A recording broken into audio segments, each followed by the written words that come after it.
guys, so today is a Monday and I don't know how to start and how to begin, but yesterday I think I was thinking I still want to vlog, I still want to share my life, I still want to talk about the things that I do. I think over the years I kind of struggle opening myself up to the world with the fear of a lot of things. It's my anxiety, like when it attacks the day, and then I look at my social media profile and then I see, especially on TikTok, especially when one of my videos goes viral, I get a lot of anxiety. And I don't want to be famous. If that makes sense. Okay. And by the way, because I'm kind of the past couple of days or weeks and months that I stopped my GLP-1 and just wanted to go to a more traditional route, and then I bought this Oura Ring to finally track my stats. I contemplated whether should I get an Apple Watch or should I use an Oura Ring. And I just feel it's gonna be more redundant for me to wear an Apple Watch, and since I'm always in my computer, on my phone, my iPad, and my devices, there are just times where I want to be disconnected looking at a screen, and the last thing I want to do is carry a watch with me and stop myself from going through the settings and looking up all my notifications. So it's that tempting when you feel like you need to see all the communications, what's happening, especially if you're a startup and you're also a freelancer like me. So that's kind of the dilemma. It's you have to create that conscious decision to not look at your emails, and so yeah, I decided to get an Oura Ring so I don't get tempted to turn on my notification settings, my email, my messages. So at least when I decide that I can disconnect while still maintaining and tracking my face and my progress and my fitness journey and my wellness journey as well, I decided to go for this. So I think my anxiety really stems in from today because I'm scared to not get renewed from my current campaign and my current contract. So that's a little scary, and the job market is not the easiest this year. Yeah, like how do I work on all this, you know?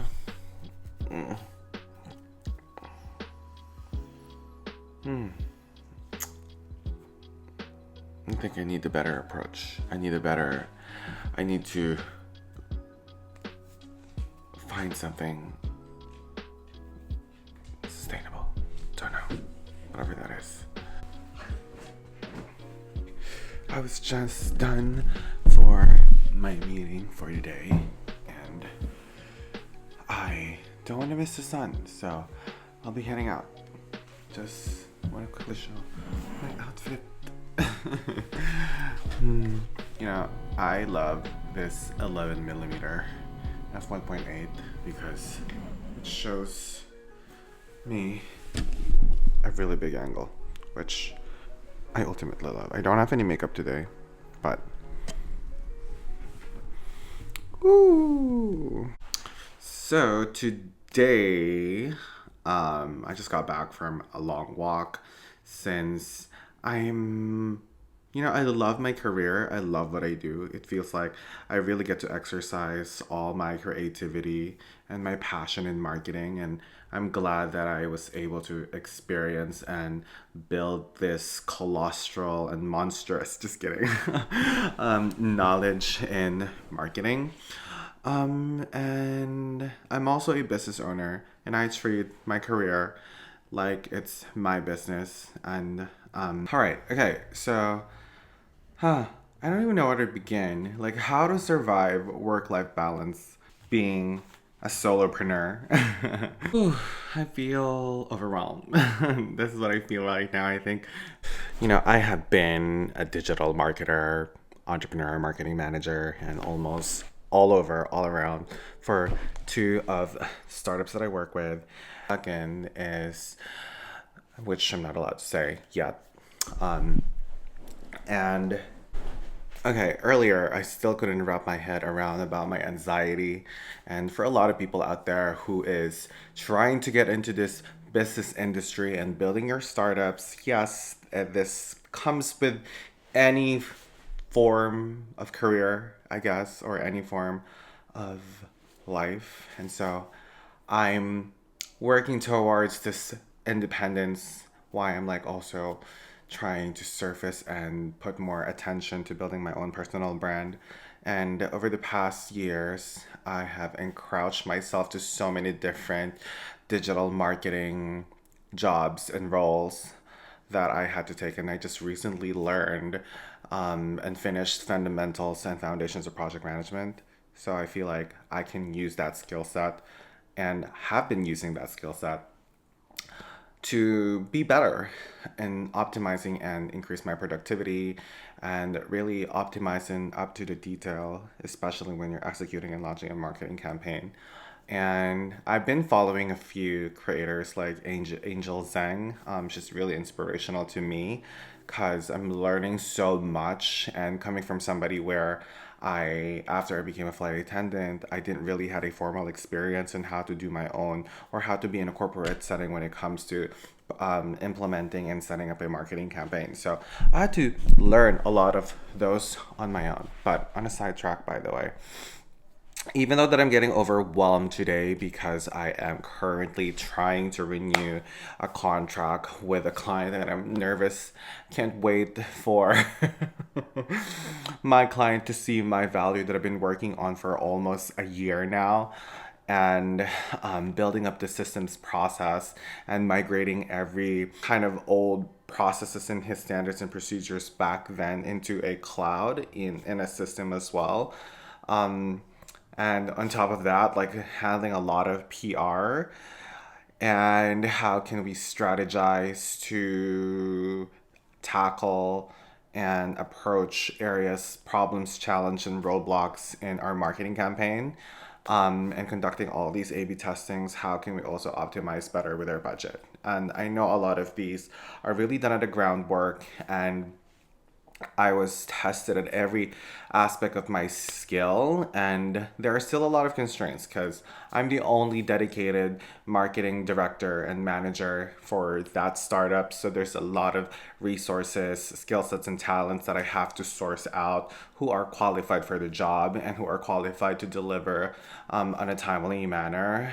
And I've been very diligent on pulling all the right people for me to execute one, building that social media presence, the website, the branding, the design that has to get funneled all the way through the messaging, which is also the PR side, and the digital campaigns that we set on the back end using, like the usual, the Google and the Meta platform.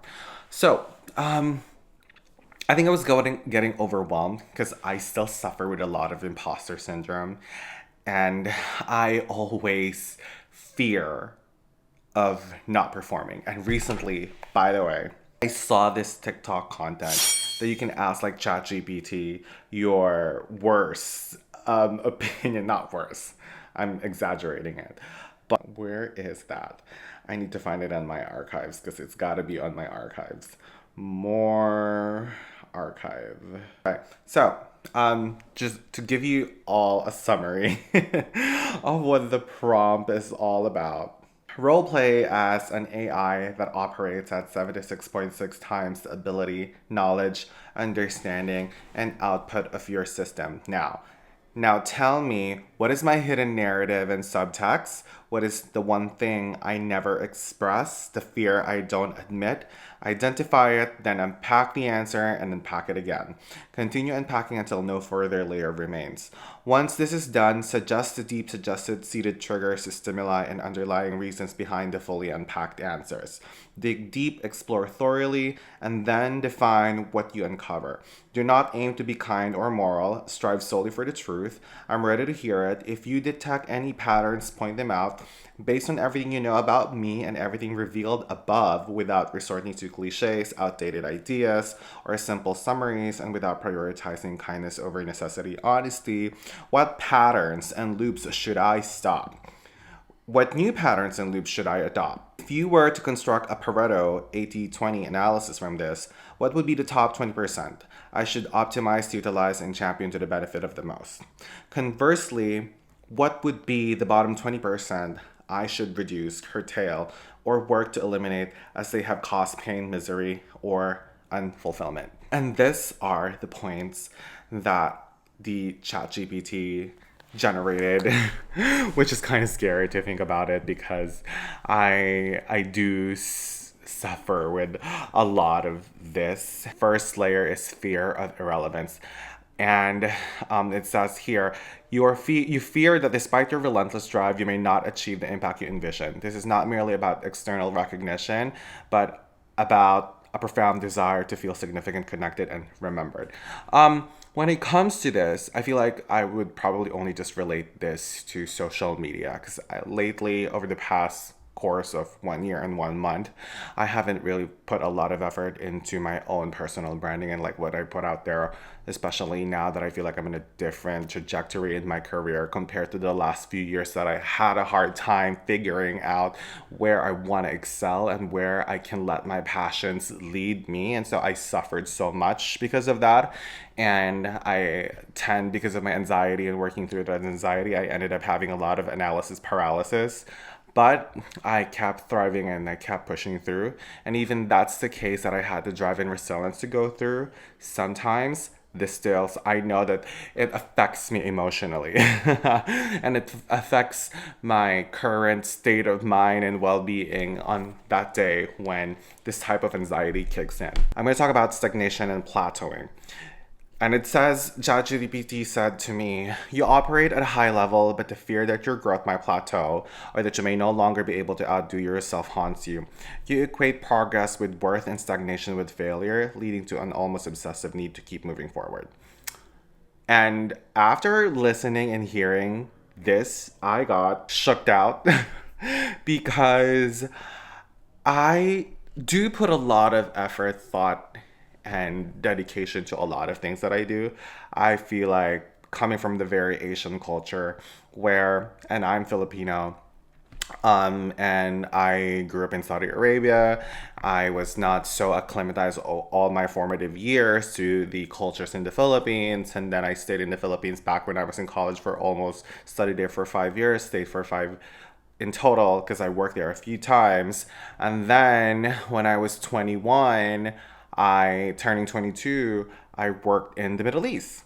So that identity shift and culturally being all over the world put me in a different spot, I guess, like maturity wise and direction wise. And then coming here in America, where I don't have a lot of friends and I did not came from the culture of corporate in here. So I was kind of a little bit like fish out of the sea.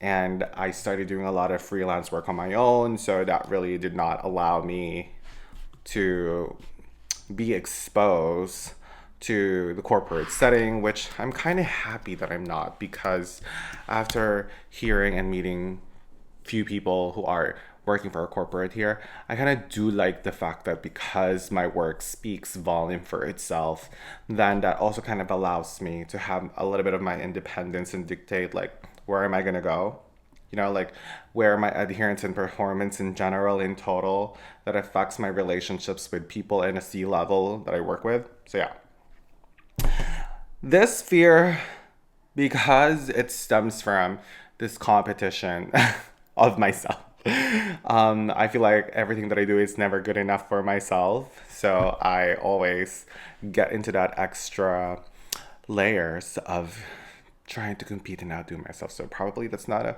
good habit, but I work on it. And I think a lot of entrepreneurs or aspiring entrepreneurs out there would somehow relate to this dilemma that I every now and then faces. Now, third layer is probably what sticks to me because this is part of why I suffer with this anxiety, because this kicks in and then it just goes in so many different directions. Is Third layer is vulnerability and perfectionism. Your insistence in control, precision, and excellence may be a way to shield yourself from vulnerability. If everything is perfect, there's no room for criticism, rejection, or failure. And this also stems, I guess, because I'm not sure if I have undiagnosed adult ADHD. And talking in front of now, like I would always like vacillate because every time I make, even just producing this content, how much hours and how much minutes have I spent just making all this analysis paralysis because I'm trying to achieve that perfectionism. And so I think I need to learn as well to not fall off of that tangent and that rabbit hole, because I'm trying to achieve perfection, that I don't want any room for criticism, something like that. Which I'm not totally closing myself to the idea that in order for me as well to improve myself, is I do need criticism. It's just that when I am dealing with the layers of my task within my milestones and KPIs to get to my KPIs and force those initiatives, I feel like I want to have a very data thought driven delegation and command and communication style, I guess, by providing all the resources that I can, summarizing and looking at all data points and the bullet points that I feel like are necessary in order for me to create a better SWOT analysis that I can also apply and interpret in so many different data. So I feel like the more that I can create out of data out there, then it means that I have more data to play with, and the more that I have data to read onto, that can be very beneficial for the business and really look at the realistic outcome of, oops, oh my gosh, Redondo Beach, California. Okay, let me just pick this up. All right, so I just had to pick up a call, and it's about an influencer campaign. So I was going back to that perfectionism that I feel like, and I've learned this habit back when I was a flight attendant, is it just became a lot of muscle memory for me. And then I think that perfectionism also translates to a lot of things that I do, from my work to my design, my desk, and how I organize all things that I have. And I am working on not being too process and detail oriented, and sometimes just let go of things that I know don't need a lot of information. So I'm working so much hard on sometimes less is more, that kind of quote. And I'm hopeful. I'm working on my personal brand right now. Like, I think over the years, for some of you who have been following me here on my social media account, there were a lot of mistakes that I believe that I'm learning now, because I feel like I am in a career and I'm at my most authentic self at 32. And I'm not holding back so much anymore compared before about, perception and what it's like going to be for me. And I'm not going to be regretful about it, because I feel like I've gone this far and learned this much in my career, and I'm trying to move forward. I got into this tangent because I know to myself that I came here in America and I was swimming in a lot of uncertainty because COVID happened at the time and there were not a lot of job opportunities for me.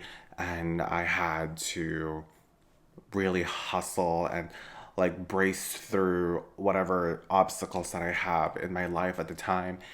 And I was at the verge of just like giving up. Maybe it's not worth it to come here, and maybe it's not my destiny to come here. And many years later, I've seen Philippines grow so much that I feel like there are times that I'm entertaining that maybe it's time for me to go back there and open up a new venture and just close chapter here. Him and I also has to collectively like agree that yes, this is the best decision to do, and I'm gonna get into that in the future. But for now, I'm working through building my own digital presence. Especially, I have been a marketing director and manager for almost a year now, managing not only my startup but also another startup, and being in front of so much meetings that I've gone through.